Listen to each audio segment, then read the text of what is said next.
जब तक तुम्हारी माँ के होंठ तुम्हारे लिए दुआ के लिए मिल रहे हैं तब तक तुम दुनिया के अमीर तरीन इंसान हो। जब कोई शख्स मेरी किसी भी बात की तारीफ करता है तो मैं कहती हूँ कि मैं तो अपनी माँ के पैर की धोबन भी नहीं। Maybe he's not out there and then bam, just like that. लोग मुझे सुपर वुमन बोलते हैं लेकिन मैं उनको मना करती हूँ कि ऐसा कुछ नहीं है।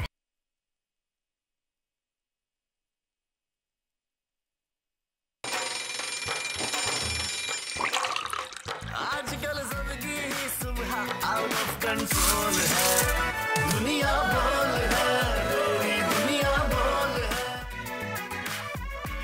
अस्सलामुअलैकुम नाज़रीन, प्रोग्राम में आपको खुश आमदीद कहेंगे। सुबह खैर, वेलकम टू दुनिया बोल है। मैं हूँ आपकी मेज़बान सहरिश ज़ुहैब और वीकेंड बड़ा ज़बरदस्त गुजरा है। ज़ाहिर है मदर्स डे भी था और सभी ने कोशिश की कि अपनी अपनी माओं को जनाब वो खिराज तहसीन पेश करें, उनसे मोहब्बत का इजहार करें। तो प्रोग्राम का आगाज़ भी आज हम कुछ अच्छी बात से करते हैं जो कि इसी हवाले से है। शेर खुदा खलीफा रसूल हज़रत अली अलैहिस्सलाम का कौल है कि जब तक तुम्हारी माँ के होंठ तुम्हारे लिए दुआ के लिए मिल रहे हैं तब तक तुम दुनिया के अमीर तरीन इंसान हो।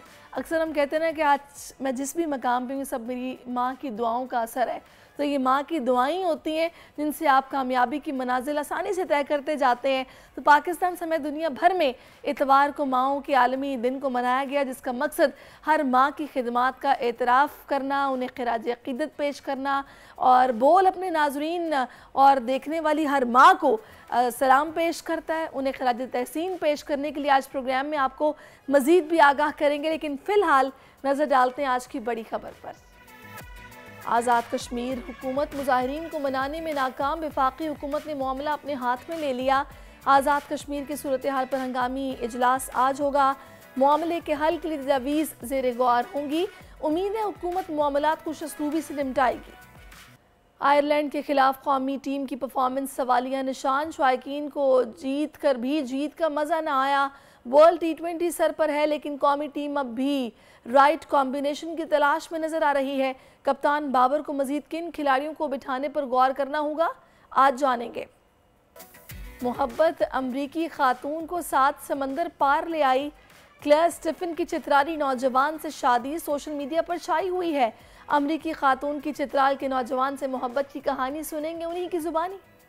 और कोपैमाई की दुनिया में एक और बड़ा एजाज़, नायला कियानी 11 चोटियां सर करने वाली पहली पाकिस्तानी खातून बन गई। दुनिया की 5वीं बुलंद तरीन चोटी मकालों पर भी पाकिस्तानी परचम लहरा दिया। फ़ख्र पाकिस्तान नायला कियानी आज होंगी हमारी मेहमान। ये जनाब वो तमाम बड़ी खबरें जिन पर डिटेल में आज प्रोग्राम में बात करेंगे, लेकिन सबसे पहले सबसे अहम खबर वो आज़ाद कश्मीर की सूरत हाल है। वज़ीर आज़म शहबाज शरीफ ने आज़ाद कश्मीर की सूरत हाल पर आज इजलास तलब कर लिया है। इजलास में आज़ाद कश्मीर हुकूमत, वज़ारत दाखिला के नुमाइंदों समेत दीगर आला हुकाम शरीक होंगे। इजलास में आज़ाद कश्मीर की मौजूदा सूरत हाल के हल के लिए तजावीज़ पर गौर होगा। वज़ीर आज़म ने इससे पहले अपने पैगाम में आज़ाद कश्मीर की सूरत हाल पर तशवीश का इजहार किया था। उनका कहना था कि पुरअमन एहतजाज जमहूरियत का हुस्न है, मगर एहतजाज के नाम पर कानून को हाथ में लेने और सरकारी इमलाक को नुकसान पहुँचाने की इजाज़त नहीं दी जाएगी। सदर मुमलिकत आसिफ अली ज़रदारी ने भी मुजाहिरीन पर तशद्दुद से गुरेज करने का हुक्म दिया था। और दूसरी जानिब हम देख रहे हैं कि आज़ाद कश्मीर की अवामी एक्शन कमेटी मुतालबात की मंजूरी पर डटी हुई है। हुकूमती कमेटी के साथ उनके मुज़ाकरात नाकाम हो गए हैं और अवामी एक्शन कमेटी ने बिजली की फ़ी यूनिट कीमत में 50% कमी को मुस्तरद कर दिया है। मुज़ाकरात की नाकामी के बाद लॉन्ग मार्च के शुरका रावला कोर्ट से मुजफ्फराबाद की जानिब रवाना हो गए हैं। इसी सारी सूरत हाल पर बात करेंगे। मुस्लिम लीग नून के रहनुमा सेनेटर अब्दुल क़य्यूम साहब इस वक्त हमें ज्वाइन कर चुके हैं। अस्सलाम वालेकुम क़य्यूम साहब, बहुत शुक्रिया आपके वक्त के लिए। क़य्यूम साहब, ये जो कोशिश हुई जिसमें नाकाम हो गई आज़ाद कश्मीर हुकूमत और अभी ज़ाहिर है वफाकी हुकूमत ने मामला अपने हाथ में लेने का सोचा है, कितना ज़रूरी है इस मामले को खुशअस्लूबी से और जल्द अज जल्द हल करना? जी, ये तो बहुत ज़रूरी है ना। ऑफ कोर्स पाकिस्तान इसका मुतहम्मल नहीं हो सकता। और फिर कश्मीर तो एक ऐसा एरिया है जो बड़ा सेंसिटिव और बड़ा हसास है और वहाँ तो हमारी प्रायोरिटी यही है कि उसकी हो और उसके अंदर जो इंट्रूजन्स हैं इंडिया की और उसकी जो उसके ऊपर गलत निगाहें हैं उनको दूर रखा जाए और हमारे कश्मीरी भाइयों को खुशहाल किया जाए। कश्मीरियों की बहुत बड़ी कंट्रीब्यूशन है, हमारी अफवाज पाकिस्तान के अंदर भी बहुत ज़्यादा है, और in addition to that Pakistan army की बहुत बड़ी एक स्ट्रेंथ उनके दफा के लिए वहाँ लगी हुई है। तो ऐसी सूरत में जहाँ एक्टिव ऑपरेशंस हो रहे हों, वहाँ ये बड़ा ज़रूरी है कि वहाँ अमन रहे। तो इसलिए जो उनकी डिमांड है वो सर आंखों पे ये जो जॉइंट इनकी एक्शन कमेटी है अवामी, उन्होंने तो आज़ाद कश्मीर की गवर्नमेंट उनके साथ करती रही है, लेकिन आई थिंक चीज़ें यहाँ तक पहुँचनी चाहिए। एक तो हुकूमतों को एहसास करना चाहिए मुश्किलात लोगों की कम हो, एंड सेकेंडली अवाम को भी देखना होगा कि आप बजाय इसके कि सड़कों के ऊपर मसाइल को हल किया जाए, पार्लियामेंट में आपके नुमाइंदे होते हैं, वहाँ बैठ के इनके ऊपर सैल हासिल डिस्कशन हो और फिर बैठ के इनके सोल्यूशन निकाले जाएं। नहीं तो वैसे सेनेटर साहब जो इनके मुतालिबात हैं वो आपने किस तरह देखे हैं? मेरा नहीं ख्याल कि ये नाजायज़ मुतालिबात हैं। ज़ाहिर है महंगाई इतनी है, पूरे मुल्क में ही इस तरह के मुतालिबात हो रहे हैं कि बिजली की कीमतें कम की जाएं, सब्सिडीज़ दी जाएं ताकि आवाम को कुछ रिलीफ मिल सके। तो क्या वजह है कि पहले से इनके साथ ये सलूक तो फिर गलत था ना जो हो रहा था? देखें, बात यह है कि सलूक तो जो भी हो रहा था, ऑब्वियसली कोई एक्सेसिव यूज ऑफ फोर्स चाहिए, लेकिन भी आपको ये पता है कि जहां हमारा एज अवाम ये राइट है कि हम अपनी डिमांड्स करें, प्रोटेस्ट करें, वहां बाकी जो सिटीजन हैं उनका भी ये राइट है कि उनकी ट्रांसपोर्ट बंद ना हो, उनकी नेकी बदी, बहुत से प्रॉब्लम, स्कूल बच्चों को स्कूल जाना है, पेशेंट्स को हॉस्पिटल्स में जाना है, कई लोगों ने एयरलाइनें लेनी है, तो आपने जम्मू में उसको किया हुआ है, तो ये तो हुकूमत बर्दाश्त नहीं करती। बट इवन देन इन्होंने रेस्ट्रेंट किया, और फिर भी आपने देखा कि कैजुअल्टी अगर हुई भी है तो पुलिस की हुई है। तो मेरे ख्याल में ये रवैया इस तरह करना अपने मुल्क के अंदर वो जायज़ नहीं है। ये तो आप ठीक कहती हैं, मुश्किलात हैं। मैं चूंकि एक्स जो सर्विसमैन जो आर्मी के लोग हैं, आर्म फोर्सेस के, उनका प्रेसिडेंट भी हूँ, मुझे पता है उनकी मसाइल बहुत ज़्यादा है, पेंशन्स के मसाइल हैं, शोहदा की फैमिलीज के मसाइल हैं, बिल्स बहुत ज़्यादा है, इलेक्ट्रिसिटी के बिल्स हैं, और बहुत सी चीज़ें हैं, रेंट्स बहुत ज़्यादा है, फीसें बच्चों की ज़्यादा है। तो इन मसाइल को हल तो हुकूमत ने करना है। लेकिन ये जो अशराफिया से मरात वापस लेने का मुतालबा है ना क़य्यूम साहब, ये तो पूरे मुल्क में ही ज़ाहिर है उस तरीके से ना कभी ली गई, और मेरा नहीं ख्याल कि कभी ली जाएंगी। इस मुतालबे को आप किस तरह देख रहे हैं? ये बिल्कुल मुतालबा भी जायज़ है। देखिए, इस्लाम मसावात की बात करता है, और ये बात ठीक है कि ये पाकिस्तान जैसे मुल्क में ये एक ट्रेंड है कि अमीर से अमीर तर होता जा रहा है, और गरीब जो है वो गुर्बत की चक्की में पिस रहा है। यही हालत इंडिया के अंदर भी है। मैं अगले दिन देख रहा था, जो लेटेस्ट सर्वे आया है, 75 मिलियन पीपल जो है वो बैनुल-अक़वामी सतह के ऊपर भूख और अफलास में इंडिया के अंदर सिर्फ घुसेड़े गए हैं। मसाइल है, लेकिन इन मसाइल के हल के लिए आगे जाना ज़रूरी है, और ये देखना, और इसके ऊपर काम हो रहा है। अभी मौजूदा हुकूमत आई है, तो इसको हार्डली जुमा 8 दिन नहीं हुए मरकज़ में, और लेकिन सूबे में वो मौजूद है, सूबे अपनी कश्मीर में वो मौजूद है, उनकी रिसोर्सेज जितनी है वो अपनी मदद कर रहे हैं। अभी जो पॉलिसीज आ रही हैं, इनका इम्पैक्ट 2-1 साल के अंदर आएगा, और वो इम्पैक्ट यही हो रहा है कि जो लोग नहीं टैक्स दे रहे उनसे टैक्स वसूल किया जाए, इनकम बढ़ाई जाए, एग्रीकल्चर रिफॉर्म हो। देखिए, मुझे इसमें सेनेटर साहब थोड़ी तशवीश है कि देखिए जो मुतालिबात थे वो कोई इस तरह के नहीं थे कि बिल्कुल ही कोई गैर मामूली बात की जा रही होती। ये मुतालिबात अवाम के होते हैं और शुरू से होते नज़र आ रहे हैं हमें। लेकिन ऐसी सूरत हाल में इतना मतलब तशवीशनाक सूरत हाल का हो जाना कि एक पुलिस एहलकार जाँ बहक हो गया, 90 के करीब अफराद ज़ख्मी हो गए, 70 के करीब गिरफ्तारियाँ हो गई, तो ये मामलात को इस हद तक नहीं आना चाहिए था। पहले ही इसका कोई ना कोई हल निकल आता, मुज़ाकरात इस तरह के होते कि एटलीस्ट यहाँ तक मामलात ना पहुँचते। आप बिल्कुल ठीक कहती हैं कि हमें रिएक्टिव गवर्नमेंट्स को नहीं होना चाहिए, प्रोएक्टिव होना चाहिए।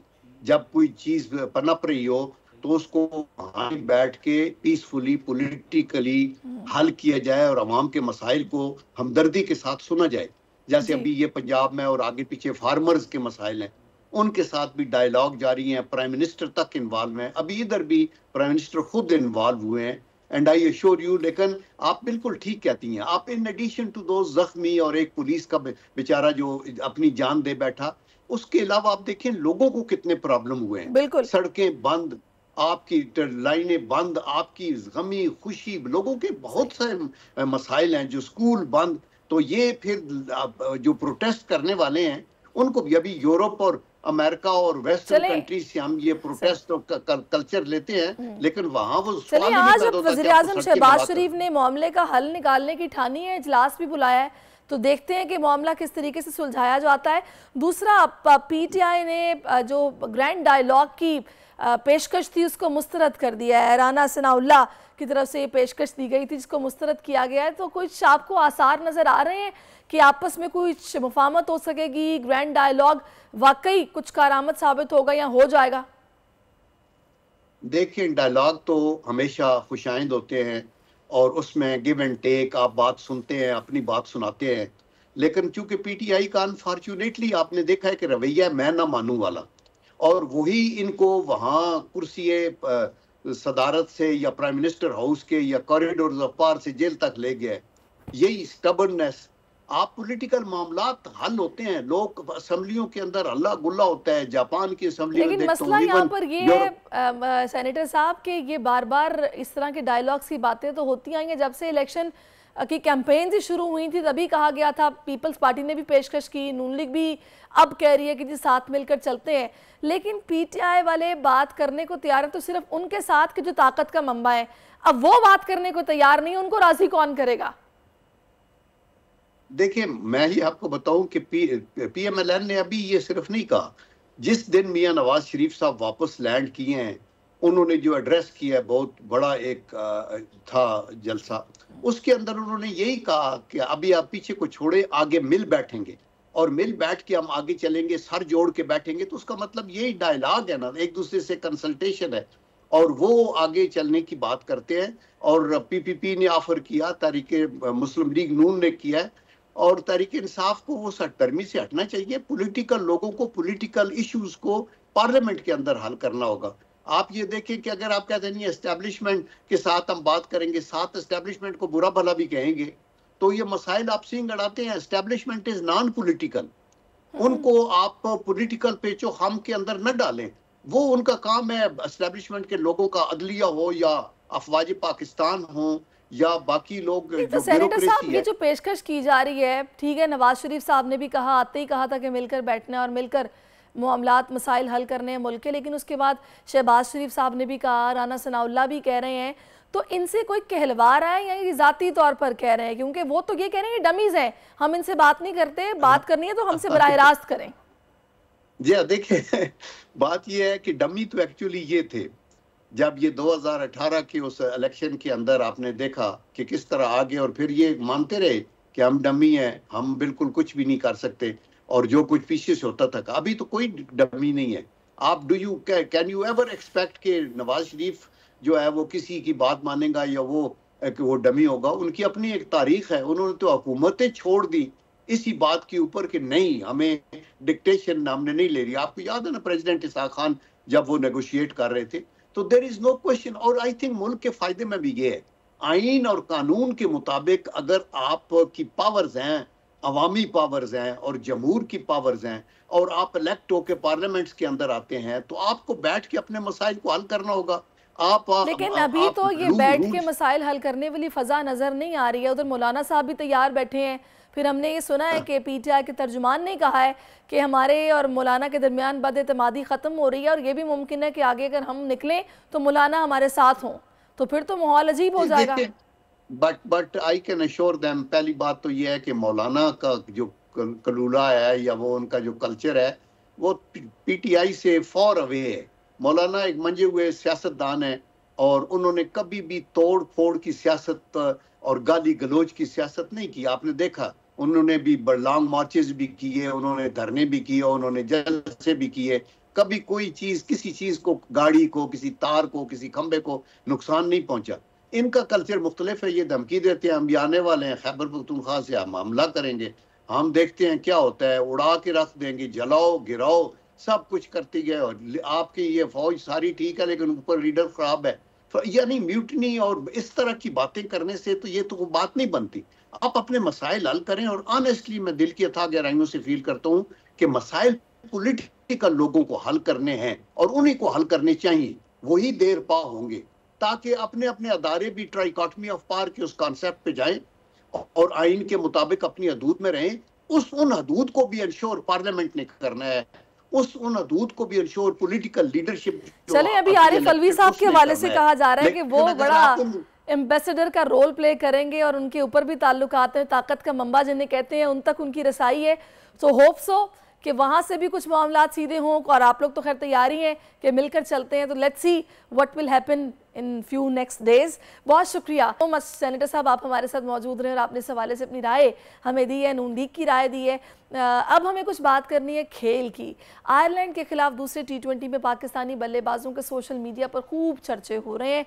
पाकिस्तान ने T20 इंटरनेशनल के किसी मैच में पहली बार सबसे ज्यादा छक्के जड़ दिए हैं। पाकिस्तानी बैटर्स ने 15 छक्के लगाए हैं। फखर जमान ने 6, रिजवान और आजम ने 4, जबकि साइम अयूब ने 1 छक्का लगाया। दूसरे T20 में ग्रीन शर्ट्स ने आयरलैंड को 7 विकेटों से शिकस्त दी है। पाकिस्तान ने 194 रन का हदफ 3 विकेटों पर हासिल कर लिया। कामयाबी में फखर जमान और मोहम्मद रिजवान ने अहम किरदार अदा किया। फखर जमान ने 40 बॉल्स पर 78 रन की तूफानी इनिंग खेली। इस वक्त में क्रिकेट एक्सपर्ट साजिद खान साहब ने ज्वाइन किया, उनसे बात करते हैं। अस्सलाम वालेकुम साजिद साहब, वेलकम टू आवर शो। बहुत शुक्रिया आपके वक्त के लिए। बहुत शुक्रिया शहरीज, आपको दुनिया भर में बोल्ड न्यूज देखने वाले को बेहतरीन मॉर्निंग शो करने पे आपको बहुत बहुत मुबारक हो। आज आप भी बहुत खुश लग रही हैं, क्यों ना खुश। यकीनी तौर पर पाकिस्तान क्रिकेट टीम ने एक जीत का जुनून जो हम कहते हैं, जज्बे, यकीनी तौर पर जो तारीख दोहराई थी 2007 में जो मैच वर्ल्ड कप में हारे थे, और आयरलैंड में जाके कमज़ोर टीम के खिलाफ जो मैच पाकिस्तान क्रिकेट टीम हारी, 24 करोड़ अवाम जिस तरह मायूस कून हो गए, पूरी दुनिया ने तोपों का रुख पाकिस्तान क्रिकेट टीम में। मगर मैं सलाम पेश करता हूँ दोनों हाथों से वजीर अपने PCB के चेयरमैन मोहसिन नकवी साहब, वजीर जो बहुत दिफा हमारे बहुत ही इंपॉर्टेंट बंदे वो पहुँचे, उन्होंने पाकिस्तान क्रिकेट टीम को संभाला। मैं रिक्वेस्ट करूँगा आपके मॉर्निंग शो के तवज्जो मोहसिन नकवी साहब, आपने इंडिया वाले मैच में भी जरूर आना है और वर्ल्ड कप में पाकिस्तान क्रिकेट टीम के साथ रहना है, क्योंकि आप बहुत ही इंपॉर्टेंट पोस्ट पे, और आपके जाने से जो टीम में जज्बा आया है, जो जुनून आया ना, मैं बयान नहीं कर सकता। हालांकि लड़कों ने शहरी कोई खास कारकर्दगी नहीं दिखाई है पाकिस्तान क्रिकेट टीम की। मेरे हाथ में वाइट बॉल है, पाकिस्तान क्रिकेट टीम के बॉलर शो हो गए, बॉलिंग शो हो गई है। नसीम शाह आउटस्टैंडिंग बॉलिंग करने वाले, ऑफ कलर नजर आ रहे हैं, अनफिट नजर आ रहे हैं, जिनको कम बैक कराया आपने। यकीनी तौर पर मोहम्मद आमिर 18 आखिरी ओवर में 19 रन देते हैं। शाहिन शाह अफरीदी को बॉल करने नहीं आता। पाकिस्तान की बॉलिंग एक आइलैंड की पिच पे, वेदर पे स्विंग और सीम खत्म हो गया है। ये लकमिया फिक्री है पाकिस्तान की क्रिकेट के लिए। ये जो काकुल में ट्रेनिंग हुई थी, फिर उसके बाद आपने अभी न्यूजीलैंड वाली सीरीज भी देखी, तो हम तो प्रैक्टिस में थे, तो उसके बावजूद हमारी ये हालत है, ना हम कॉम्बिनेशन डिसाइड कर पा रहे हैं। देखिए शहरी बिल्कुल टोटली ऑफ कल नजर आ रहे हैं लड़के अपने लिए खेलने में। बहुत शुक्र अदा करता हूँ, रिजवान ने आउटस्टैंडिंग खेली, फकर ने आउटस्टैंडिंग खेली, नौजवान टैलेंटेड मेरे शागिर के बेटे आजम खान ने इनपुट डाला। तो ये पाकिस्तान क्रिकेट टीम की बैटिंग ने तो 17 ओवर में रन बना दिए हैं, मगर आइलैंड की टीम के खिलाफ अपनी टीम क्या खिलाई है। पहले तो मुझे शहरी आप इतना अच्छा प्रोग्राम करती हैं, आपकी हमसे ज्यादा नॉलेज है। कोई भी पाकिस्तान के आइलैंड वाले फास्ट बॉलर पर ज्यादा अच्छे खेलते हैं क्वांटिटी पे। आपने मुझे समझ में अबरार को क्यों नहीं खिलाया। अबरार मिस्ट्री स्पिनर है, उसको आपको ट्राई करना चाहिए था, आपने ट्राई नहीं किया। 4 फास्ट बॉलर आपने खिला दिए। आपको स्पिनर इतना अच्छा नहीं खेलते थे। पहले तो बाबर को कप्तानी बड़ी फ्रंट से लीड करनी पड़ेगी, और बाबर को ये टूर्नामेंट जिता सकता है वर्ल्ड कप, जैसा कि हमने पहले भी कहा था। तमाम वो सलाहियतें मौजूद है। दोस्ती यारियां खत्म करें, और मैं दोबारा इस पाऊँ से कहूँ, देखिए दोस्ती यारियां खत्म, मैरिट पर खत्म करें। मैं समझती हूँ इरफान आफरीदी और कहना चाहिए उस्मान खान, मुझे नजर नहीं आ रहे आपकी जो 15 की टीम में। उस्मान नजर नहीं आएंगे, इरफान नजर नहीं आएंगे। दूसरा मुझे 3 फास्ट बॉलरों में से मुझे लगता है हारिस नजर नहीं आएंगे। 15 रुकनी टीम तो यही नजर आ रही है। जैसे कि आपने देखा बाबर ने खुद कहा था मैं और साइम ओपन करेंगे, मगर वहां पर ओवरसीज में आपने देखा साइम और रिजवान ओपन गए, और रिजवान और साइम ने अच्छा इनपुट डाला है। मगर ठीक है, क्रिकेट में ये चीजें बताना जरूरी है, मगर हमारी खामियां बहुत हैं। देखिए जीत से बहुत सी चीजें छुप जाती हैं, आपकी चीजें छुप गई है, मगर बहुत सी चीजें आपको क्लियर करनी पड़ेगी। टीम तो मेरिट पे खिलाना पड़ेगी। किन खिलाड़ियों को मौका देना चाहिए आपके ख्याल में? आगे जाहिर है वर्ल्ड कप भी है, तो फिर अब करना क्या है? सिचुएशन आपके सामने है। शहरीज, आप हारिस उसको हसन को लेके गए हैं तो हसन को तो आप खिलाना चाहिए ना। हसन को आपको खिला देना चाहिए। हसन को कब इंग्लैंड में खिलाएंगे, इंग्लैंड के वेदर में खिलाएंगे? तो सवाल ये पैदा होता है हसन को कहाँ खिलाएंगे? फिर आप मुझे बताइए, दूसरी चीज आप बताएं, अब जो हमने आगा की मैंने बात की थी, आगा को आपने खिलाया तो आगा को मैच चांस तो दें, बगैर खेले आप उसको बाहर कर देंगे। देखिए कमजोर टीम है, आयरलैंड की टीम कमजोर है, जिनकी टीवी राइट, जिनके पास टीवी के कैमरे नहीं है। सॉरी, जिससे 60 कैमरों से टेलीकास्ट होता है इंटरनेशनल मैच, ये 7 के 8 कैमरों से मैच टेलीकास्ट हो रहा है। उससे अंदाजा लगा रहे क्रिकेट में इनका इनपुट क्या है। मगर ये मानना पड़ेगा, हमने बहुत गंदी क्रिकेट खेली थी, गैर म्यारी क्रिकेट खेली थी। पहला वनडे जो 18वें 19 ओवर में मैच जीता, दूसरा हमारे कैप्टन है बाबर आजम, पता नहीं क्या हो जाता है, इनके खेल में कंसिस्टेंसी ही नहीं है। अब इस मैच में ये रन्स का खाता खोले बगैर ही आउट हुए हैं, तो अब प्रॉब्लम्स तो इनके साथ भी हैं साजिद साहब। बाबर के साथ बहुत ज्यादा प्रॉब्लम है। अब 38 उन्होंने 50 किए बराबर किए विराट कोहली के, मगर as a batsman world class batsman है, मगर वो कप्तान फ्रंट से लीड नहीं कर रहे। आज भी आप देखें अहमद वसीम ने 3 ओवर किए, साइम से आपने 1 ओवर का, वो ये कुछ समझ भी नहीं आता किसको बॉलिंग करानी है, किसको कितनी बॉलिंग करानी है, बॉलिंग पैनिक हो जाते हैं। और बाबर को बहुत ही हजार दिमाग से सोच के करनी पड़ेगी। टीम मैनेजमेंट अच्छी है, मगर ये खुदा का शुक्र अदा करे मोहसिन नकवी साहब जैसा बंदा आपके साथ, मुझे वजीर दिफा मौजूद है, इतना आला बंदा मौजूद है, उसने आपको टीम को मोटिवेट किया हुआ, हर जगह इतनी मसरूफियात के बावजूद आपको मोटिवेट करने पहुंच गया है। और ये टीम यकीनी तौर पर पाकिस्तान की क्रिकेट टीम में डंके की चोट पे कह सकता हूँ इंडिया को 9 तारीख को मैच हरा देगी। मगर दोबारा आपकी बात तो रोकुआ, इन सब की मर्ज की दवा मोहसिन नकवी साहब है, इन लड़कों को मोटिवेट करते रहे और उनके साथ हर वक्त साथ रहना जरूरी है। मगर पाकिस्तान क्रिकेट टीम में जब तक ऐसा बड़ा ब्रिलियंट इंसान नहीं होगा तो मैं नहीं समझता पाकिस्तान क्रिकेट टीम जिस तरह कल जीती है और जिस तरह सोशल मीडिया में सबसे बड़ा प्रॉब्लम साजिद साहब यही है कि प्लेयर्स एक मैच में अच्छा खेलते हैं, दूसरे मैच में ये नहीं खेल पाते हैं। पता नहीं क्यों, प्रैक्टिस की कमी है, क्या कंफ्यूजन है, नर्वस हो जाते हैं, अब तैयारी नहीं है, क्या वजह है ये समझ नहीं आ रही। आप मुझे ये बताइएगा, मशवरा आप क्या देंगे अब बाबर को भी और टीम मैनेजमेंट को? मशवरा कुछ जरूरत नहीं है, पाकिस्तान के लिए खेले जिस तरह आज का मैच खेला आपने, बड़े अरसे बाद सेकंड बैटिंग करते 17 ओवर में रन चेस किए। मैं यही आपकी जरूरत थी, बैटिंग पावर में आप 40 रन बनाते हैं, दुनिया की तमाम 70-80 रन बनाते हैं। बैटिंग स्ट्राइक रेट आपको बेहतर करना पड़ेगा, नीचे 7 से 14 ओवर तक आपको रन रेट बहुत बेहतर करना पड़ेगा। बॉलिंग में भी आपको नीचे की बॉलिंग बहुत अच्छी करनी पड़ेगी। मशवरा यही है, 7 से 15 ओवर तक जो आपकी बॉलिंग में और बैटिंग में लैप्सेस है ना, इसको आपको कवर करना पड़ेगी मैनेजमेंट के साथ, कप्तान के साथ और सीनियर खिलाड़ी जूनियर खिलाड़ी को लेकर चलें। आप साईं अयूब को पूरा मौका दें, आजम को पूरा मौका दें, ये टैलेंटेड खिलाड़ी हैं, अबरार को मौका दें, आगा को मौका दें, ये खिलाड़ी अच्छे हैं, इनमें कोई खामियां नहीं है, मगर आप उनको राइट में राइट टॉप ओपन किससे कराएं? देखिए ओपर बहुत इंपॉर्टेंट है। साइम पे बहुत ज्यादा क्रिटिसाइज हो रही है क्योंकि मेरा अपना शागिर्द है, मैं ये समझता हूँ साइम के साथ जाना चाहिए। और साइम को जो कॉन्फिडेंस हमने दे दिया है, बाबर ने कॉन्फिडेंस, टीम मैनेजमेंट, और लड़का बहुत अच्छा है और 1-2 इनिंग ऐसी कर देगा, हिस्ट्री बदल देगा पाकिस्तान की, मगर उसको पूरा मौका देने चाहिए। मेरे अपने जराए बताते हैं उसको थोड़ा अंडर प्रेशर करने की कोशिश की जा रही है, मगर शुक्रिया मोहसिन नकवी साहब, उन्होंने मोटिवेट किया, बाबर ने मोटिवेट किया। मगर मैं समझता हूँ इस चीजों की जरूरत है, मगर आप ये ना करें साइम को ड्रॉप कर दें 15 की वर्ल्ड कप में। कुछ साबिक कप्तान जो पाकिस्तान क्रिकेट को क्रिटिसाइज कर रहे हैं, पहले उनको सोचना चाहिए। मोहसिन नकवी साहब ने गलत बात नहीं की, 2009 से बेहतर टीम है ये, 2009 वर्ल्ड कप जीती है, उससे बेहतर टीम है। हमें अपने एक्स कप्तानों को, खिलाड़ी को मोटिवेट करना चाहिए, क्रिटिसाइज। अच्छा, रिजवान के बारे में क्या ख्याल है आपका? रिजवान पहले T20 में तो रन आउट हो गए थे, कुछ अच्छा स्कोर भी नहीं बनाया था, लेकिन अब उन्होंने 76 रन स्कोर किया, अच्छा खेला है। शहरीज एक बड़े होस्ट के नाते आपको तो पाकिस्तान वुमेन्स की क्रिकेट को संभाल लेना चाहिए, जो क्रिकेट के नाम थोड़ा ज्यादा हो गया साजिद साहब, ऐसे ना कहें। बहुत प्यारी बात की, रिजवान ने क्वालिटी इनिंग के लिए फाइटर इनिंग खेली और रिजवान की जो फॉर्म में आने से पाकिस्तान की टीम बहुत ज्यादा मोटिवेट हुई है और रिजवान फाइटर इनिंग खेली। रिजवान ने जो छक्के मारे हैं, चौके मारे हैं और मैन ऑफ द क्राइसिस का रोल प्ले किया था कि फकर ने एक अच्छी इनिंग खेली है, मगर फकर अब 6-8 इनिंग के बाद रन बनाते हैं। पिछले मैच में फकर ने 19 बॉलें खेली थी, तो खुदा का खौफ करो, फकरे पाकिस्तान आपको कहते हैं, आपके एक मैच के प्लेयर 70-80 20-20 आपने खेली है, आप पे टीम डिपेंड करती है, आपने हर मैच में रन बनाना, आपकी ड्यूटी है, आपको पैसे मिलते हैं, आपको फ्री थोड़ी खेलने, हाई पेड एक कैटेगरी का कॉन्ट्रैक्ट सेंटर कॉन्ट्रैक्ट के मुझे ये बताइए मगर आप साजिद साहब, किसको रेस्ट पर भेज दिया जाए फिलहाल टीम में से?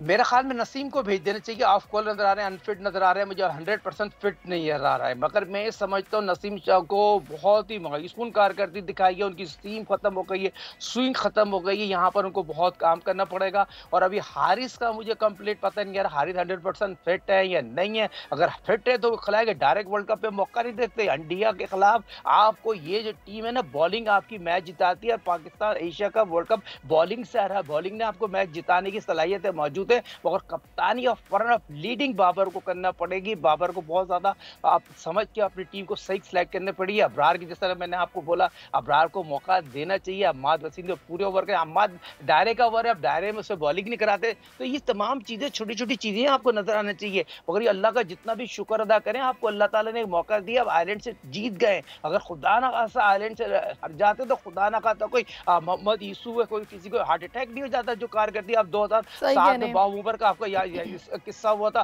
पूरी दुनिया में तो हमारी शर्म के मारे रोना आ रहा था, मैं तो रोना आ रहा था। जो क्रिकेट आपने खेली, आपने क्रिकेट की टीम, पाकिस्तान वर्ल्ड रैंकिंग की टीम है, वर्ल्ड रैंकिंग की टीम में अगर वर्ल्ड रैंकिंग की आप कारकर्दगी नहीं दिखाएंगे तो लोग आपको तंकीद भी करेंगे, और जब अच्छा करते हैं तो लोग आपको अप्रिशिएट करते हैं। जो आपने गैर म्यारी क्रिकेट खेली थी, गैर म्यारी कप्तानी की थी, शताब ने बहुत ही मायूसकुन बॉलिंग की थी, जिसकी वजह से आपको ये मैच हारना पड़ा। हालांकि शाहिनशाह अफरीदी ने 18 ओवर अच्छा किया था, मैच में लेके आ गए थे, मगर 19वें ओवर में आप मैच हार गए, मगर वो पास हो गया। मगर आयरलैंड से आप सीरीज जीते, इंग्लैंड से सीरीज जीते, और इंग्लैंड वर्ल्ड कप 9 तारीख को खेला जाएगा ना, तो उस चीज सबसे पहले इंडिया अंडर प्रेशर है। जुट्टाला लीग, IPL में जो जुट्टाला लीग हो रही है वो अंडर प्रेशर हो गए, ओवर कॉन्फिडेंस है। Jail Shah ICC champions trophy हुई नहीं, मुंह की खा रहा है, क्यों नहीं आएंगे भाई? पाकिस्तान चैंपियंस ट्रॉफी 2025 में करा रहा है, आपको आना पड़ेगा पाकिस्तान में।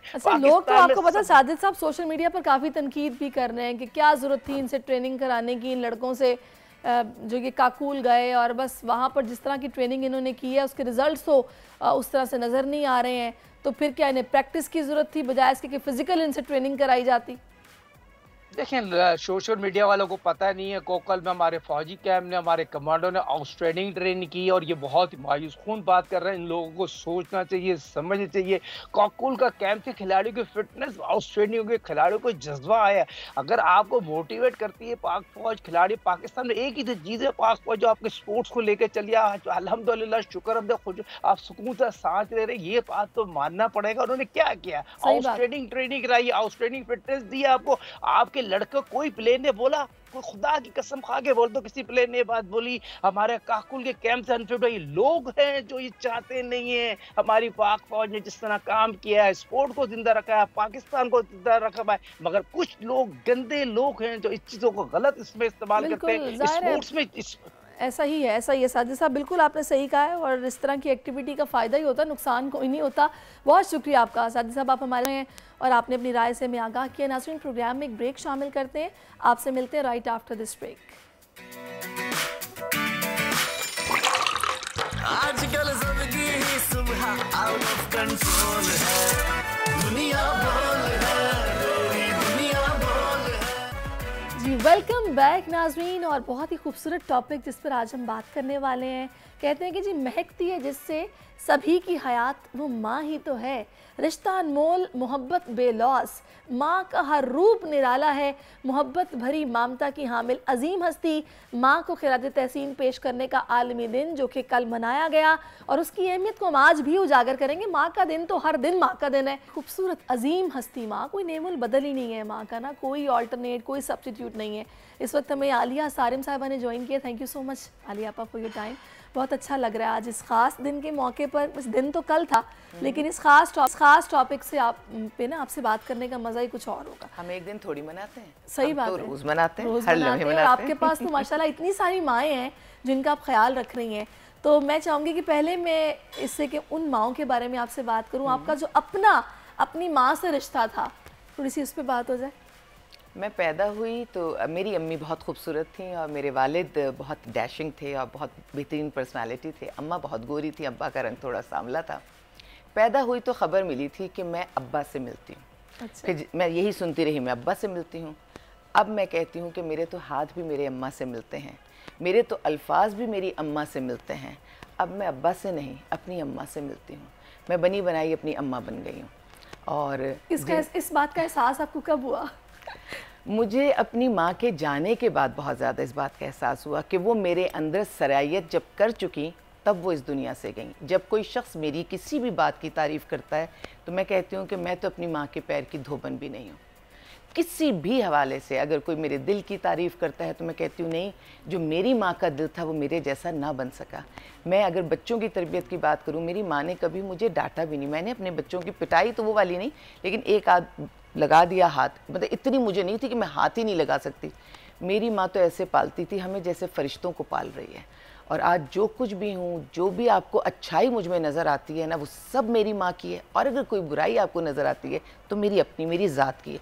मेरी माँ ने मुझ में हर अच्छाई डाली, बुराई उस नफ्स की है जो मैं कह सकती हूँ। लेकिन फिर भी मैं अल्लाह का करम एहसान कि मेरी माँ ने एज अ सिंगल पेरेंट इतना अच्छा तो मुझे पाल दिया कि दुनिया को कोई ना कोई छोटा मोटा हल्का फुल्का फैज़ मिल रहा है। क्या बात है, ज़बरदस्त। और माएँ तो होती ऐसी हैं कि ज़ाहिर है वो कोशिश करती हैं कि वो जितनी अच्छी तरबियत कर सकें अपनी औलाद की करें, और माँ की गोद तो पहली दर्स का होती है। तो मैं चाहूँगी थोड़ा सा मुझे बताएगा कि मैं आपके शेल्टर होम तो नहीं आई, लेकिन इसके अलावा कई शेल्टर होम्स में गई हूँ जहाँ पर वो माएँ मौजूद हैं जो कि अपने बच्चों की राह तकती हैं, लेकिन वो उनको मिलने के लिए नहीं आते। और इतना मुझे अफसोस और दुख होता है कि ये वही माँ है जो जनती है आपको, जिसके पेट से आप मतलब पैदा होते हैं, और वो ऐसा क्या हो जाता है कि आप शेल्टर होम्स में छोड़ के चले जाते हैं और फिर पलट कर नहीं देखते। ये बदनसीबी है, ये उस औलाद की बदनसीबी है, ये माँ की बदनसीबी नहीं है। देखिए, माँ कुआं है और औलाद प्यासी है। कुएं के पास प्यासे ने आना है। आपके यानी औलाद के पैरों के नीचे माँ की जन्नत नहीं है, माँ के पैरों के नीचे औलाद की जन्नत है। लोग अपने आप को कैसे नाउजुबिल्ला खुदा समझ लेते हैं और वो माँओं को डिक्टेट करवाते हैं। माँओं को डिक्टेट करवाने का तो अल्लाह ने हुक्म नहीं दिया, तो आप कैसे सोच सकते हैं कि आप ऐसा कोई काम करेंगे। जब मोहब्बत की बात होती है तो देखिए ना, मदर्स डे मनाते हैं, फादर्स डे मनाते हैं, लेकिन कभी कोई माँ बेटे का दिन या बेटी का दिन मनाती है? नहीं मनाती, क्योंकि उसको उसकी ज़रूरत नहीं है। वो अपनी सांस के साथ साथ इस रिश्ते को जीती है। और अगर मैं शेल्टर की बात करूं तो रिसेंटली अभी नूर अम्मा का इंतकाल हुआ है मेरे पास। बहुत साल वो मेरे पास रहीं और मुझे इतना दुख है कि मुझे पता है कि काफ़ी दिन तक मैं नूर अम्मा कहती रहूँगी। जैसे मैं अपनी माँ का जिक्र करती हूँ, मेरी माँ विडो हुई बहुत यंग एज में। अब मुझे पता चलता है कि अल्लाह ताला ने मुझे उस सारी तकलीफ़ से इसलिए गुजारा कि अब मुझे जो भी सिंगल मदर मिले या सिंगल अब्बा भी मिले, कोई भी, मुझे वो दुख वो तकलीफ़ समझ में आने लगती है कि औलाद को कैसे एज अ सिंगल पेरेंट कोई पाल सकता है। नूर अम्मा ने जिस तरह से अपने बेटे को पाला था, वो जो छोटी मोटी बातें करती थी ऐसा लगता था उनकी कुल कायनात, उनका कोई एक बेटा है, वही है। जब घर से निकली तो एक छोटी सी संदूकची में उन्होंने कफन रखा, और जब उन्होंने कफन रखा तो यकीनन वो घर के हालात बहुत संगीन रहे होंगे, वरना कौन माँ कफन ख़रीदती है और घर से निकलने से पहले कफन लेकर आती है और जानमाज, इस तरह की चीज़ें लेकर वो निकली थी। मेरे पास वो आई तो बुज़ुर्गों को संभालना आसान नहीं होता, मैं इस बात को मानती हूँ, लेकिन वो जो एक मोहब्बत होती है, अगर मैं अपनी माँ से चीज़ों को लिंक करूँ, अम्मी को नहीं पता होगा, मुझे पता है और आज मैं इस बात का जिक्र भी कर रही हूँ। जब वो लेटी होती थी तो मैं उन्हें खड़े होकर बहुत देर तक सिर्फ देखती रहती थी। ये सांस ले रही हैं, ये इस तरह से लेटी हैं, उनके हाथों को बहुत देखना, मोहब्बत से देखना। वजह, मेरे जहन में ये बात थी कि एक दिन ये चली जाएंगी, तो जब ये चली जाएंगी तो ये मंजर मैं अपनी आंखों में बसा लूँ। आज अगर अपने हाथ अम्मी जैसे लगते हैं, पैर अम्मी जैसे लगते हैं, तो उनके हाथ और पैर मेरी आंखों में महफूज हैं कि कैसे थे, तो मैं उनसे लिंक करती हूँ।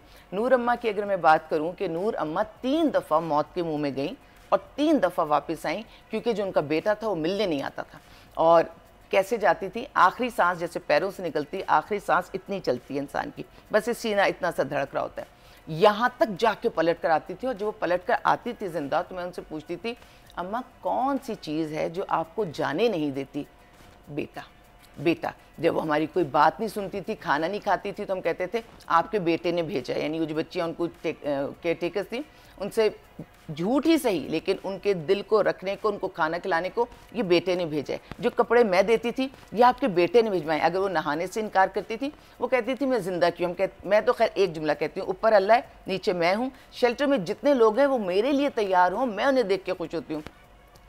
नूर अम्मा का आलम ये था कि जब वो नहीं नहाती थी, आपको बेटे ने कपड़े भेजे, और फिर वो जब कपड़े पहनती थी उसके बाद वो धोने को नहीं देती थी किसी को कपड़े, कि तुम मेरे बेटे के भेजे हुए कपड़े चोरी कर लोगी। अब इतनी मोहब्बत और कितनी हैरत की बात है कि इस तरह की औलाद के जिसने मतलब उनके इंतकाल पर भी आके ना देखा? इंतकाल पे मैंने अभी यूट्यूब स्टार्ट किया, इंस्टा, मैंने इसीलिए ये दोनों चीज़ें स्टार्ट की हैं कि लोग शेल्टर में कौन रह रहे हैं, अपने प्यारे रह रहे हैं, हमारे डिफरेंट प्रोग्राम से देखें और जिसका जो है उसको लेकर जाए।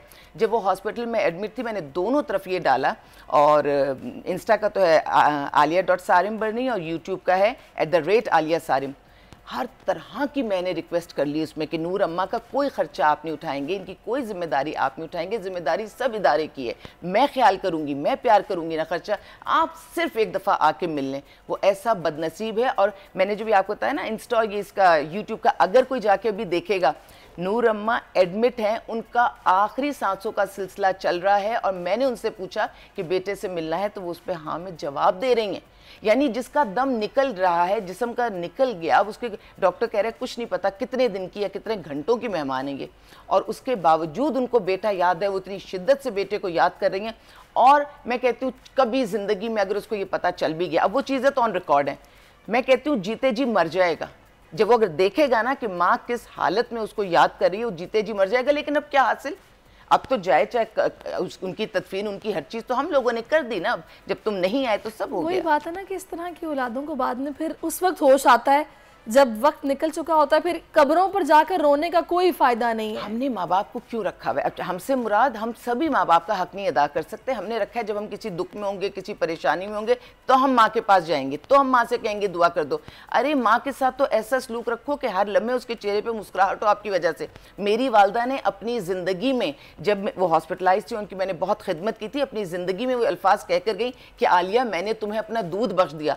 आजकल के बच्चों को तो शायद ये मालूम ही नहीं है कि माँ के दूध की कीमत क्या है, अल्लाह ताला ने उसको किस रुतबे पर फाइज किया है। और अगर माँ दूध ना बख्शे, ये सारे अल्फाज मैंने तो सुने हैं और मैं इनको बहुत मानती हूँ कि माँ अगर अपने दूध का हक मांग लेना तो औलाद कहीं की नहीं रहेगी। और अगर माँ अपनी ज़िंदगी में आपको दूध बख्श कर चली जाए तो आप समझिए कि आपने जन्नत कमा ली है। मैं इतनी खुशनसीब औलादों में से हूँ कि अम्मी बहुत शदीद बीमार रहीं और बहुत अल्लाह ने मेरे हिस्से में बहुत उनकी, मैंने बहुत जो मेरी जितनी औकात थी मैंने इतनी खिदमत की। मैंने वो दुख के लम्हात अपनी माँ के देखे कि अपने सीने से लगा कर बैठी हैं और उनके लंग्स में पानी है, पीछे से वो पानी आगा खान हॉस्पिटल में उनका निकाला जा रहा है।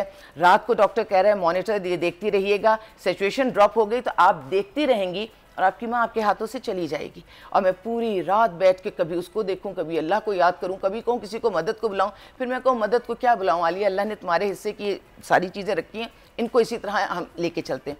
आज खुश हूँ मैं, मेरी माँ इस अजर दुनिया में ही मिलता है, बिल्कुल बेशक, इसमें शक नहीं है। ये नहीं कि माँ तकलीफ में थी मैंने देखा नहीं, ये माँ को ज़रूरत थी मैं खड़ी नहीं, मैं मर मर के भी खड़ी हुई हूँ।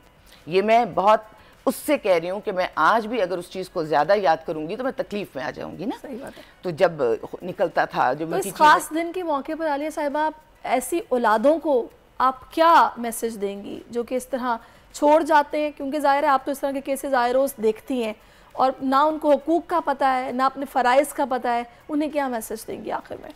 एक ही दफ़ा मिलती है माँ और एक ही दफ़ा जाती है माँ। अगर है तो समझ लो, ये ना करना कि तुम समझो वो सदा रहेगी।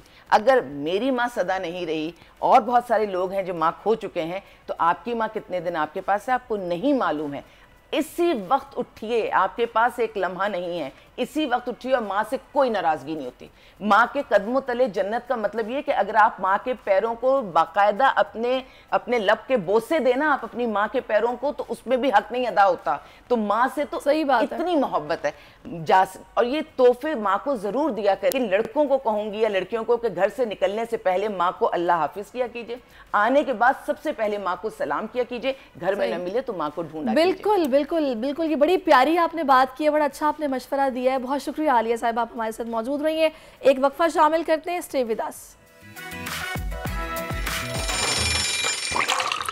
आजकल जिंदगी ही सुबह आउट ऑफ कंट्रोल है, दुनिया बोल है, दुनिया बोल है। वेलकम बैक नाजरीन। कई सालों बाद Pakistan hockey team Azlan Shah के फाइनल में पहुंची, लेकिन हमारी बदकिस्मती कि फाइनल में जापान के हाथों शिकस्त का सामना रहा। अलबत्ता पाकिस्तान टीम की शानदार कारकर्दगी रही और सिल्वर मेडल अपने नाम किया। बल्कि यूँ कहें कि पाकिस्तान ने पूरे 13 साल के लंबे वक्फे के बाद अजलान शाह हॉकी टूर्नामेंट में सिल्वर मेडल हासिल किया है।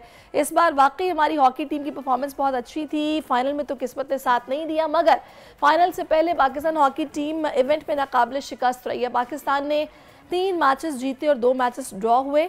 गुज़श्ता रोज़ कौमी हॉकी टीम मलेशिया से वतन वापस पहुंची तो लाहौर एयरपोर्ट पर टीम का शानदार इस्तकबाल किया गया। एयरपोर्ट पर मौजूद शहरियों ने भी खिलाड़ियों को मुबारकबाद पेश की, उनको खूब सराहा। बात करेंगे कौमी टीम के कैप्टन अमाद शकील बट इस वक्त में ज्वाइन कर चुके हैं। अमाद साहब, बहुत शुक्रिया आपके कीमती वक्त के लिए। अमाद साहब, कहिएगा कि 13 साल का लंबा अरसा जिसके बाद आपको माशाल्लाह से ये सिल्वर मेडल मिला है, मैं चाहूँगी अपने जज्बात, अपने तासुरात से ज़रा पहले आगाह कीजिएगा।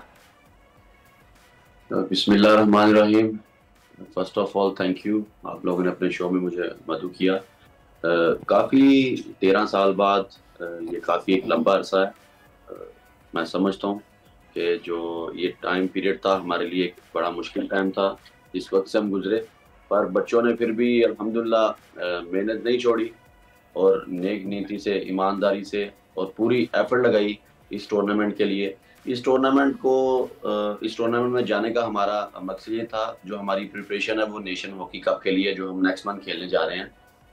मैं नहीं समझता कि जो परफॉर्म इस टूर्नामेंट में मेरी टीम ने किया है वो जो है कि किसी भी परफॉर्मेंस पे कोई बंदा सवालिया निशान उठा सकता है। मैं सबसे पहले जो पैटर्न चीफ है हॉकी के प्राइम मिनिस्टर ऑफ पाकिस्तान मियां मोहम्मद शहबाज शरीफ साहब, जो उन्होंने इनिशिएटिव लिया इस टूर्नामेंट में जाने से पहले, बच्चों को काफ़ी ज़्यादा उन्होंने सपोर्ट किया और यकीन दहानी कराई कि जो उनको फैसिलिटीज़ चाहिए वो उनको प्रोवाइड करेंगे। राना मशहूद साहब का शुक्रिया अदा करता हूँ, पाकिस्तान ओलंपिक एसोसिएशन का, जो पाकिस्तान स्पोर्ट्स बोर्ड है, अताउल्लाह तारड़ साहब का, जितने भी ये बंदे जिन्होंने सपोर्ट किया, स्पेशली तौर पर president of Pakistan hockey federation Mir Tariq Hussain Bugti और secretary Pakistan hockey federation Rana Mujahid sahab, जिन्होंने काफ़ी अहम किरदार अदा किया इस टूर्नामेंट में भेजने के लिए। और ये टूर्नामेंट पाकिस्तान हॉकी रिवाइवल यहाँ से इंशाल्लाह स्टार्ट होगा।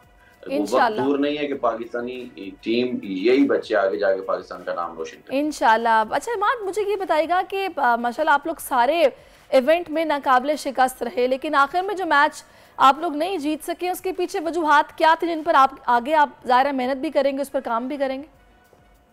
वजूहात बिल्कुल हैं। वजूहात ये थी कि डच कोच इन्होंने हायर किया, हमें थोड़ा सा टाइम चाहिए उसके साथ।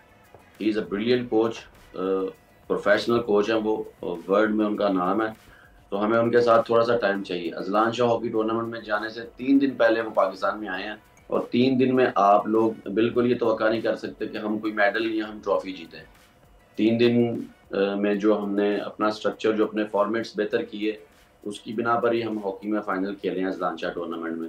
मैं समझता हूँ कि हमें उनको लॉन्ग टर्म रखना चाहिए और उनके पास जो चीज़ें, जो फॉर्मेट्स हैं, जो उनके पास टैक्टिक्स हैं, वो सीखने के लिए हमें टाइम चाहिए। और अगर वो पाकिस्तान हॉकी टीम के साथ लॉन्ग टर्म काम करते हैं, गवर्नमेंट पाकिस्तान हॉकी फेडरेशन को सपोर्ट करती है, तो वो वक्त वाकई बिल्कुल दूर नहीं है। ये चीज़ें जल्दी से जल्दी भी बेहतर हो सकती हैं, सिर्फ बच्चों को फैसिलिटेट किया जाए और इनको हमारे बोर्ड को थोड़ा सा स्ट्रॉन्ग किया जाए। अच्छा, वैसे तो आउटस्टैंडिंग आप लोगों ने परफॉर्म किया, लेकिन हार्ड लक मैंने बहुत सारे लोगों का फीडबैक देखा जो कि शूट आउट्स पे कह रहे थे कि थोड़ा मुश्किल हुई आप लोगों को, क्या ख्याल है आपका?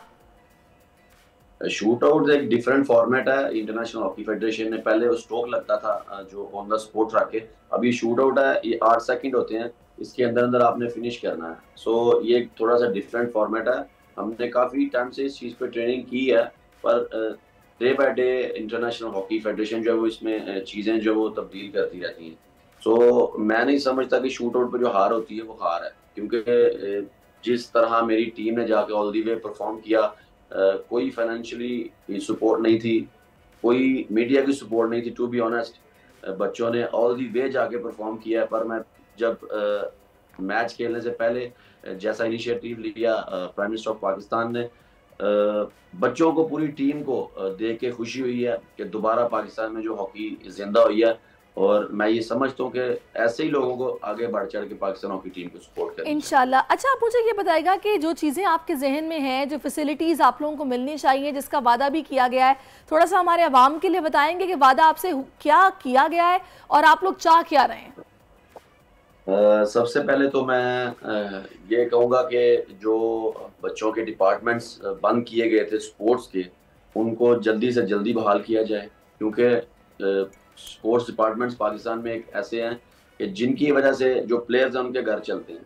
प्राइम मिनिस्टर ऑफ पाकिस्तान मियां शहबाज शरीफ साहब ने काफ़ी देर पहले एक लेटर इशू किया था, पर उस पर अभी तक इम्प्लीमेंट नहीं किया गया।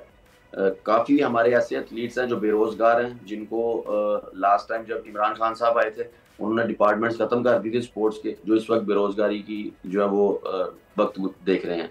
सो मेरी रिक्वेस्ट है प्राइम मिनिस्टर ऑफ पाकिस्तान से कि सर जल्दी से जल्दी डिपार्टमेंट्स जो है वो स्पोर्ट्स के ओपन किए जाएँ, ताकि जो प्लेयर्स हैं वो अपने आप को बेहतर तरीके से आगे जाके परफॉर्म कर सकें। सही। अच्छा, अब इमाद मुझे ये बताएगा कि जो आपके प्लेयर्स हैं या जो आपकी पूरी टीम है, उसमें आप स्पेशली किसी प्लेयर का नाम देना चाहेंगे जिसने आपको बहुत इम्प्रेस भी किया? और जाहिर है एफर्ट्स तो आप सभी की थी, एक आप लोग जेलिन होकर टीम की तरह आप लोगों ने खेला है, तभी आप लोग नाकाबिले शिकस्त रहे हैं, लेकिन जिस प्लेयर को आप समझते हैं कि मेंशन करना ज़रूरी है, तो इस प्लेटफॉर्म के तवस्सुत से क्या कहेंगे अपनी टीम के हवाले से आप? मैं समझता हूँ मेरे नज़दीक मेरी पूरी टीम बराबर है, क्योंकि हम एक टीम होके हमने फाइट की है। और अगर आप किसी एक का नाम चाहेंगी तो बहुत मुश्किल है मेरे लिए।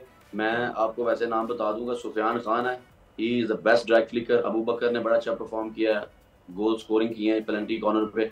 उसके बाद हनान शाहिद हैं, राना वहीद हैं, काफ़ी अच्छे लड़के हैं, इजाज़ अहमद हैं, बहुत अच्छा इन्होंने परफॉर्म किया ऑल दी वे जाके। मैं इन सब बच्चों का बड़ा शुक्रिया अदा करता हूँ, और एक बार अपनी पूरी पाकिस्तानी कौम का शुक्रिया अदा करता हूँ कि जिन्होंने इस बार पूरे जोरों शोर से पाकिस्तान हॉकी को सपोर्ट किया। सही। अच्छा, टैलेंट हंट के लिए या फिर जाहिर है आप लोगों का बैकअप भी तो एक अच्छा तैयार होना चाहिए, उसके लिए एफर्ट्स क्या हैं हॉकी फेडरेशन की, और आपके ख्याल में क्या सेटिस्फाइड हैं वो आप इससे जिस तरह काम हो रहा है?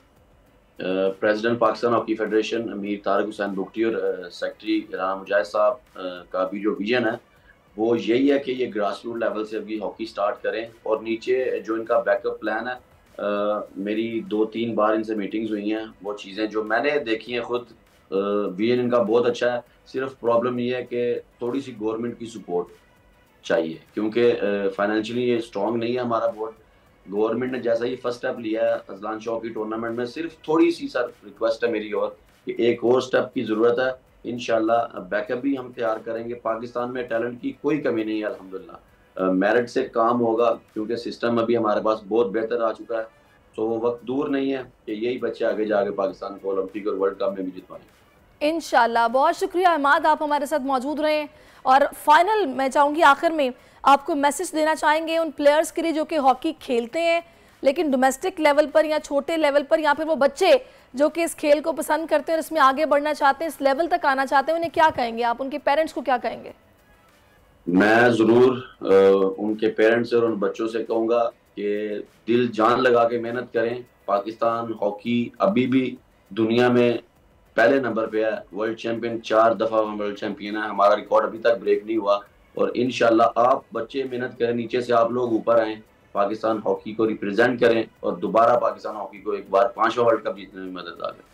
बहुत शुक्रिया Imad, thank you so much for your time. आप मौजूद रहे और आगे भी आपके लिए बेस्ट विशेज़ हैं, ऐसे ही खेलते रहिए। और आपने माशाल्लाह से वाकई एक रिवाइवल हम देख रहे हैं हॉकी का, और ये आप लोगों की मेहनत ही है, आपके लड़कों की, आपकी, जिसकी वजह से ये सुनहरा दौर माशाल्लाह से वापस आया है। और 13 साल के बाद सिल्वर मेडल पाकिस्तानी टीम को मिला है अजलान शाह हॉकी टूर्नामेंट में। Thank you so much. आप जनाब कुछ मोहब्बत की बात करते हैं, सुना था कि मोहब्बत 7 समंदर पार भी ले जाती है, और इसका अमली मुजाहरा हमने चंद रोज़ पहले देखा है जब एक अमरीकी फ्रीलांसर सहाफ़ी क्लेयर स्टीफन ने पाकिस्तान आकर यहाँ चित्राल के एक मकामी नौजवान अनवर वली से शादी की है। चित्राल के पोलो के खिलाड़ी से शादी करने वाली अमरीकी खातून सहाफ़ी को पाकिस्तान में बेपनाह मोहब्बत मिली, जिस पर वो ना सिर्फ खुश हैं बल्कि कहती हैं कि यहाँ ज़हनी सुकून महसूस कर रही हैं। दूसरी जानिब अनवर वली ने कहा है कि बहुत से लोग अब ये कह रहे हैं कि शायद वो अमरीकी खातून से शादी करके अमरीका चले जाएंगे, तो ऐसा बिल्कुल नहीं है। वो मुस्तकिल पाकिस्तान में ही रहना चाहते हैं। और अभी हमें ये दोनों प्यारे से मेहमान ज्वाइन कर चुके हैं। क्लेयर स्टीफन है अमरीकी खातून सहाफ़ी, और अनवर वली जो कि पोलो के खिलाड़ी हैं। आप दोनों को मैं खुशामदीद कहूँगी अपने शो में। बहुत शुक्रिया आप दोनों के वक्त के लिए। तो पहले तो अनवर, मैं आपको मुबारकबाद देती हूँ आपकी इस शादी पर, और मुझे बताइएगा कैसा महसूस कर रहे हैं कि जब एक खातून माशाल्लाह 7 समंदर पार से आपके लिए चित्राल आ गई। चित्राल का रास्ता वैसे ही बड़ा मुश्किल है। जी बिस्मिल्लाहिर्रहमानिर्रहीम, आपका बहुत शुक्रिया, आपने हमें प्रोग्राम में बुलाया। जी बहुत अच्छा लगता है जब कोई आपको मोहब्बत देता है या आपको कदर की निगाह से देखता है। तो मुझे भी बेहद खुशी हुई जब ये अमेरिका से वापस आई। इधर भी किसी को यकीन नहीं था कि वो अमेरिका से कब आएंगी, तो बहुत ही खुशी महसूस हुई। और ये है कि दोनों खुश थे कि इनका आना भी खुशी का बाइस था, और शादी भी हमने उसी दिन की जिस दिन ये आई है उसके अगले दिन हमने शादी कर ली। तो बहुत खुश है जी अभी। अच्छा, थोड़ा सा मुझे बताइएगा कि इस मोहब्बत का आगाज कैसे हुआ, कब हुआ, किस जगह पर हुआ? थोड़ा सा जरा बताएंगे हमें कि ये सफर शुरू कैसे हुआ?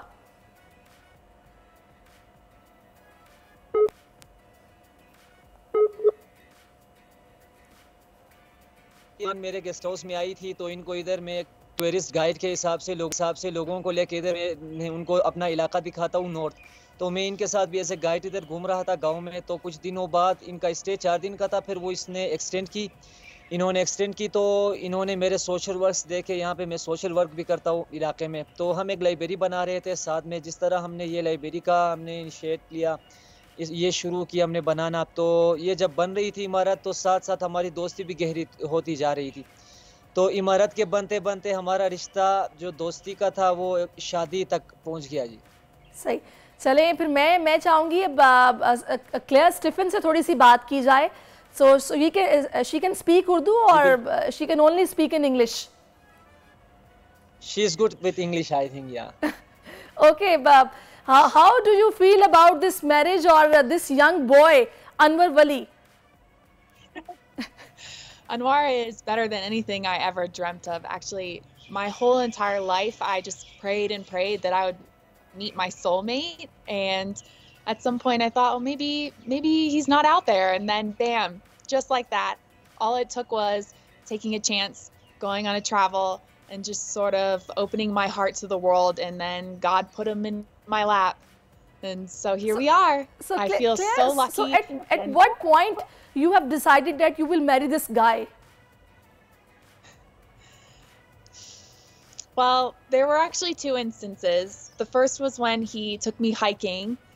It was like the first hike that we ever did together, and I almost fell off the mountain to my death. But if it weren't for him, then I may not be here. And I think we just really bonded up there. Second instance would probably just be when we started to build this library together. We discovered that we made a perfect team, and we just get along really, really well. We make each other laugh. We communicate very well, and everything just sort of fell into place.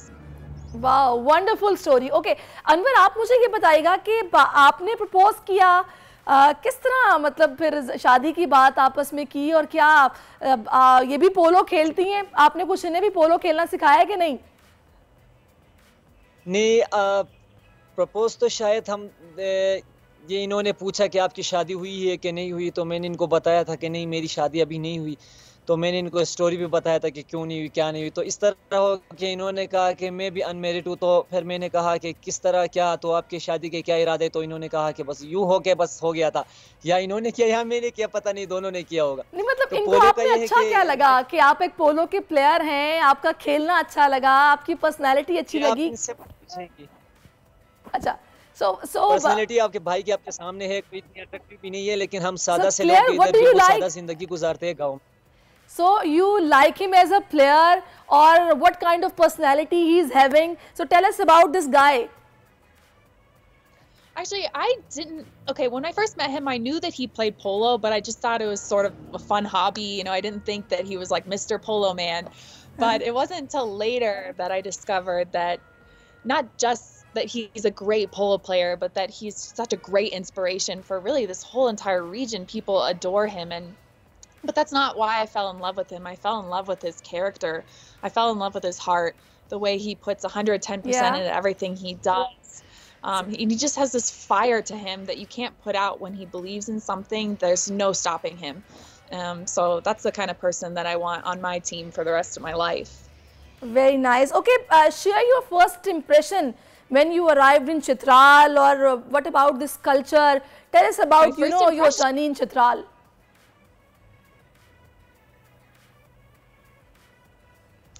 Oh my goodness. I mean, there's a reason why I've been here so long. I just haven't been able to leave. From day one, I felt like I had come home. It's like Chitral was always part of my heart.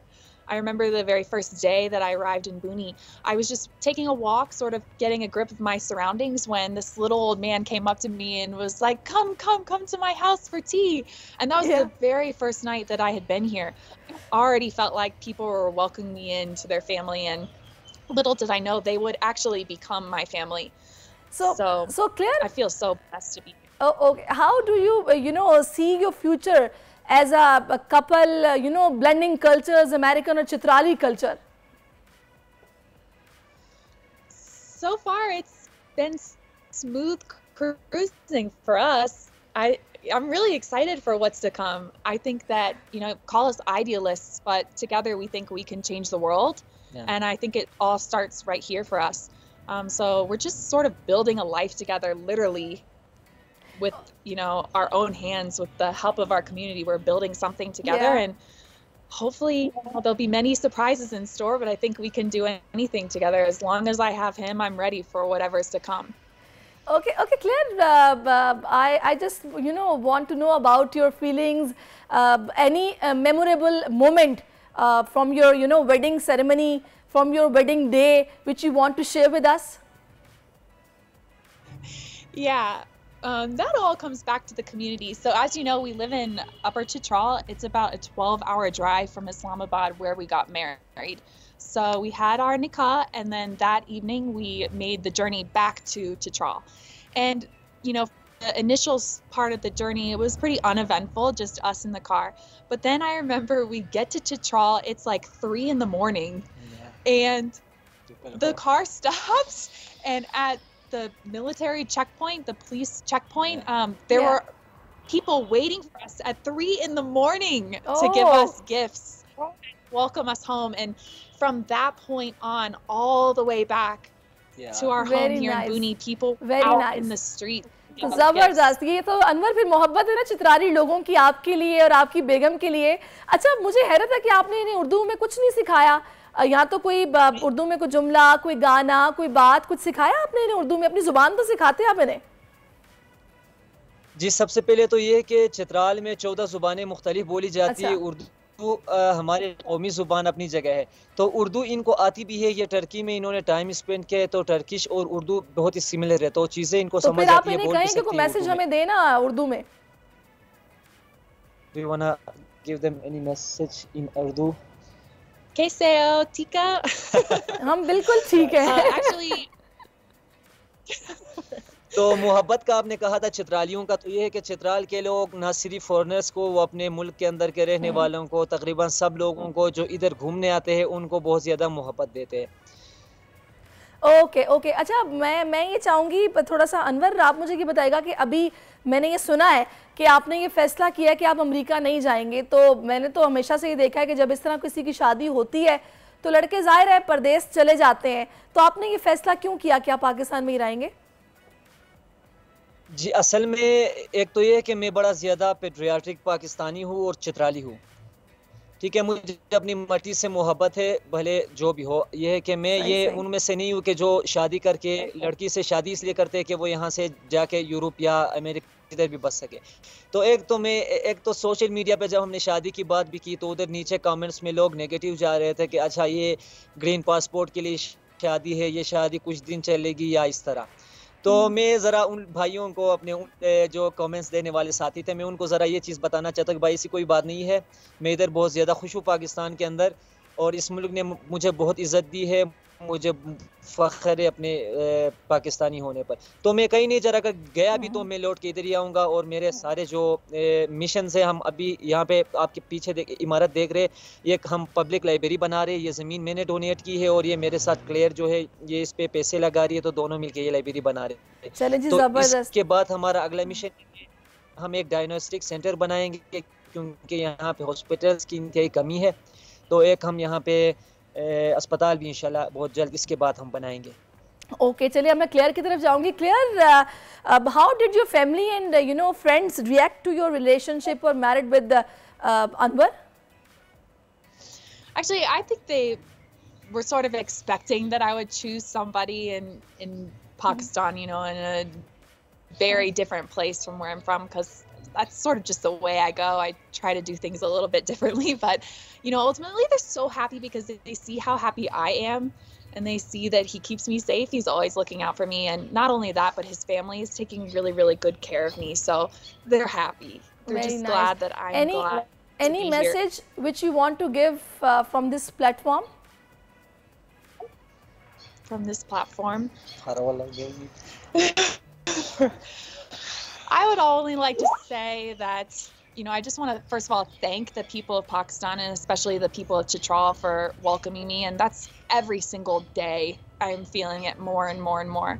The other thing that I just want to say is that to the people of Pakistan, keep looking up and being proud of your country, and keep looking for ways to give back to those around you, and keep seeing the good side in people. Because for me, you know, coming from another country, I have just seen how gorgeous your country is, how beautiful your people are, and you are my inspiration, his inspiration. You guys are the reason why we want to do good things for the world around us. Thank you so much and all the very best. Thank you so much. Stay happy and blessed. बहुत अच्छा लगा अनवर आप दोनों से बात करके. खुश रहें हमेशा, और एक बार फिर से many congratulations. और ऐसे ही जनाब आप हंसते मुस्कुराते नजर आते रहें. बहुत शुक्रिया के वक्त के लिए. अभी जनाब मुझे प्रोग्राम में एक ब्रेक शामिल करना है. ब्रेक के बाद वापस आते हैं. Keep watching us. आजकल जिंदगी ही सुबह आउट ऑफ कंट्रोल है. दुनिया बोल है, दुनिया बोल है.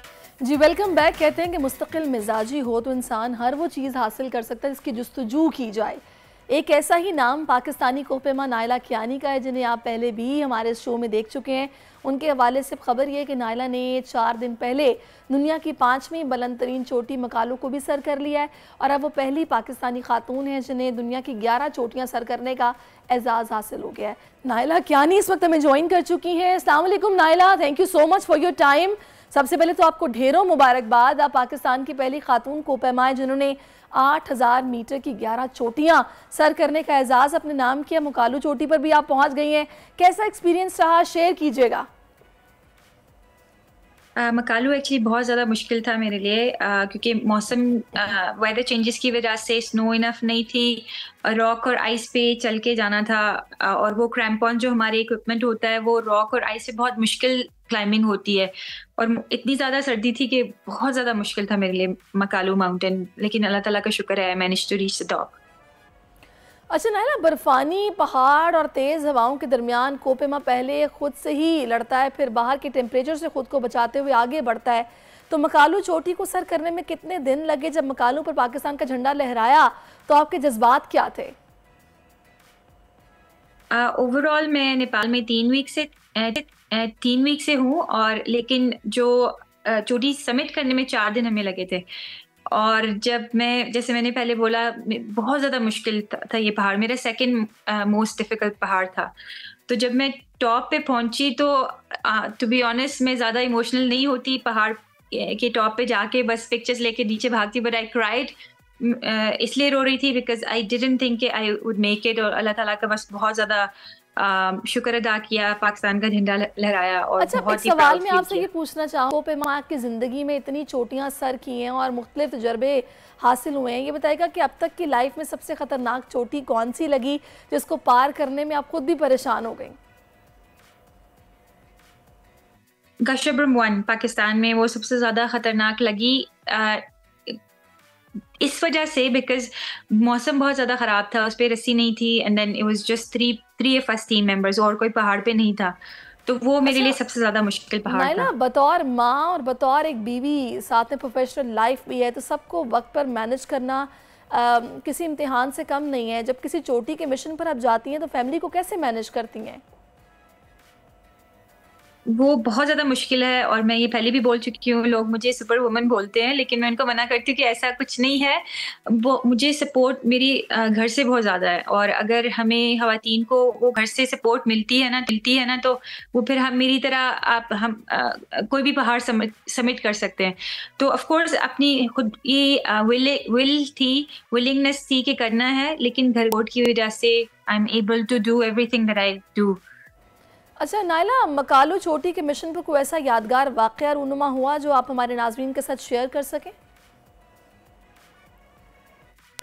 एक जल्दी से दो छोटे शेयर करती हूँ। एक तो जो व्यू जो मुझे कभी भूलता नहीं है, वो 3 पहाड़ों पे मुझे नजर आया था। जब हम रात को समिट पुष्प पे निकलते हैं तो वो मुझे ना दूर से वो मुझे लगा टॉर्च है, किसी की हेड टॉर्च है, तो मैंने गौर से देखा तो मुझे बाद में नजर आया कि वो चांद था and we were higher than the moon. And ये मैंने कभी किसी माउंटेनियर से सुना भी नहीं था पहले कि ऐसा होता है कि मून वो आपसे थोड़ा नीचे होता है, फिर ऐसा ऐसा वो ऊपर जाता है, तो वो अनबिलीवेबल था। और दूसरा ये था कि आई वाज सो मुझे इतना मुश्किल लगा था मकालू पे कि मुझे अपने ना कैंप 1 से कैंप 2 पे इतनी सर्दी थी, इतनी कम हाइट पे भी, कि I started to think about my daughters के उनके चेहरे मेरे सामने आ गए कि बस मैं क्या यहाँ पे कर रही हूँ। लेकिन आई थिंक अगर हिम्मत नहीं हारो तो मेरी जो एनर्जी थी, मुझे लग रहा था फिजिकली वो कैंप 1 बेसिकली 6000 मीटर पे ही चली गई थी। बट आप अगर हिम्मत नहीं हारो, as long as you no putting your life at risk, आप अपनी मेंटल स्ट्रेंथ यूज करके आप कोई भी पहाड़ समिट कर सकते हैं। अल्लाह, आप खुद हमारी बच्चियों के लिए नायला मोटिवेशन है, जो नया टैलेंट है और हाइकिंग का शौक़ रखती हैं, उन्हें क्या पैगाम देना चाहेंगी आप? क्या वाकई बहुत मुश्किल थ्रिल है ये, फिर अगर बंदा वाकई इंटरेस्ट लेकर किया जाए तो मुश्किल कुछ नहीं होता, या फिर नए आने वालों को एहतियात करनी चाहिए, क्या कहेंगी? सबसे पहले तो मैं ये बोलूँगी कि लोग जब मुझे देखते हैं तो अल्हम्दुलिल्लाह अल्लाह ताला ने मुझे बहुत ज़्यादा मेरे अचीवमेंट्स मेरे नसीब में लिखी हैं, लेकिन जब वो मुझे देखते हैं, आई एम क्वाइट पेटीट, छोटी सी हूँ, तो लोगों को लगता है कि मुश्किल नहीं है, जस्ट बिकॉज मैंने किया है इसलिए मुश्किल नहीं है। उनको ये नहीं लगता कि मैं फिजिकली और मेंटली इन हालात से गुजर के गई हूँ। तो सबसे पहले तो मैं ये बोलूँगी कि do not under estimate it please, it's very very hard. मैंने किया है, मैं छोटी हूँ, इसका ये मतलब नहीं है कि मुश्किल नहीं, इट्स वेरी हार्ड। मतलब वो आप किसी और भी माउंटेनियर से पूछेंगे तो आपको तरह तरह की मुश्किलात का बताएंगे। ये अवेयरनेस रखते हुए साथ में ये भी बोलूँगी कि कोई भी दुनिया में ऐसा काम नहीं है, अगर कोई आप करना चाहते हैं तो वो आप कर सकते हैं एज लॉन्ग एज आप में विलिंगनेस हो।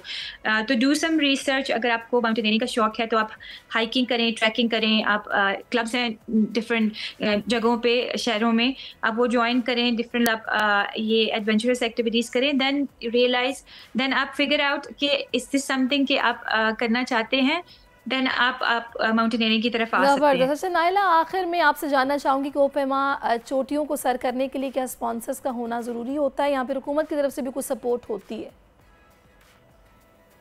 गवर्नमेंट की तरफ से कोई सपोर्ट नहीं होती माउंटेनियर्स को अनफॉर्चुनेटली, और ये ज़्यादातर माउंटेनियर इवन अगर फाइनेंशियली सिचुएशन अच्छी है, it's very hard to afford all these peaks, क्योंकि बहुत ज़्यादा एक्सपेंसिव है, तो हम ज़्यादातर स्पॉन्सर्स पे ही रिलाई करते हैं। सो आई वाज वेरी लकी कि पिछले साल मेरी ऑलमोस्ट 90% पीक्स बार्ड फाउंडेशन ने स्पॉन्सर की थी, लेकिन इसके बाद भी मेरे लिए ईजी नहीं है, मेरे लिए even somebody like me easy नहीं है। तो मेरी रिक्वेस्ट प्राइवेट इंस्टीट्यूट से, कंपनीज से कि एथलीट्स को, मैं ये नहीं कह रही कि सिर्फ माउंटेनियर्स को, बिकॉज आई नो माउंटेनियरिंग बहुत एक्सपेंसिव है, लेकिन जो एथलीट्स हैं, क्रिकेट से बाहर हैं, उन पे ध्यान दें, बिकॉज बहुत ज़्यादा टैलेंट में, तो अगर उन पे उनको फाइनेंशियल सपोर्ट दी जाएगी, हम हर तरह के गोल्ड मेडल, ओलंपिक्स के, वर्ल्ड चैम्पियनशिप्स के गोल्ड मेडल और इस तरह की माउंटेनियरिंग की अचीवमेंट हम पाकिस्तान के लिए बहुत शुक्रिया आपका नायला, आप हमारे साथ मौजूद रही हैं। एक बार फिर से आपको ढेर सारी मुबारकबाद, ऐसे ही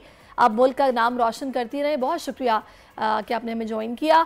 अभी जनाब कहते हैं कि अगर आप किसी काम के पीछे लग जाओ तो फिर कामयाबी मिलने के इम्कानात ज़्यादा रोशन हो जाते हैं।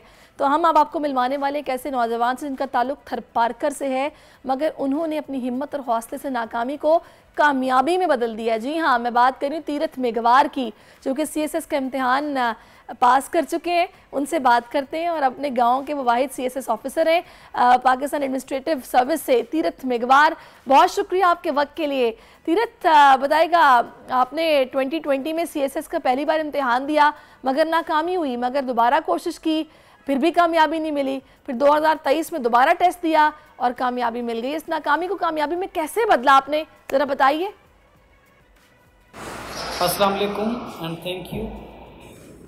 बात जब CSS में पहली नाकामी और उस नाकामी को कामयाबी में बदलने की आती है, तो मेरे लिए CSS सिर्फ एक इम्तिहान का नाम नहीं था।